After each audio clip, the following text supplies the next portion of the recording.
Hi friends, what is Java? Imagine this situation. Me friend Windows ల్యాప్టాప్లో ఒక software build చేశాడు. మీ laptop ఏమో Mac. Software open చేయగానే this app can't run on your system. ఇప్పుడు question, ఇలా ఎందుకు జరిగింది?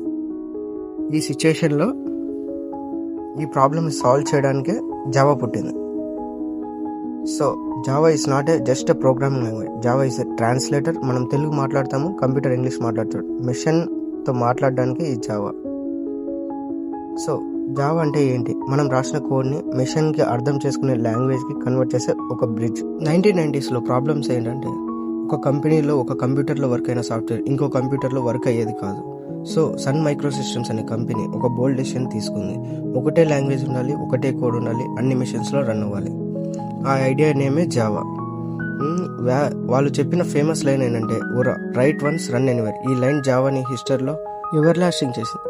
సో జావాలో మ్యాజిక్ ఏంటంటే, జావా కోడ్ డైరెక్ట్గా మెషిన్కి వెళ్ళదు. ముందు ఒక స్పెషల్ బాక్స్కి వెళ్తుంది. ఆ బాక్స్ పేరే JVM, Java virtual machine.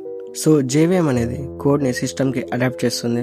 Wear this Java used అంటే ఏటీఎం మిషన్స్లో, బ్యాంక్ అప్లికేషన్స్లో, Android application like Instagram, WhatsApp, YouTube etcetera. Java నేర్చుకుంటే లాజిక్ స్ట్రాంగ్ అవుతుంది, ఇంటర్వ్యూస్ ఈజీ అవుతాయి, నెక్స్ట్ లాంగ్వేజ్ ఈజీ అవుతాయి. సో ఇంకా నెక్స్ట్ వీడియో నుండి జావాని ఇన్స్టాల్ చేసి జావా ప్రోగ్రామ్ స్టార్ట్ చేద్దాము. ఫస్ట్ ప్రోగ్రామ్ రన్ చేద్దాము. అన్నిలో నేను మీ పక్కనే ఉంటాను. కోడింగ్ని సింపుల్గా ఈజీగా నేర్చుకుందాము. కలిసి ఐటీ కెరీర్ బిల్డ్ చేద్దాం. So do like, follow, share, నేర్చుకుందాం ఫ్రెండ్స్. Thanks for watching.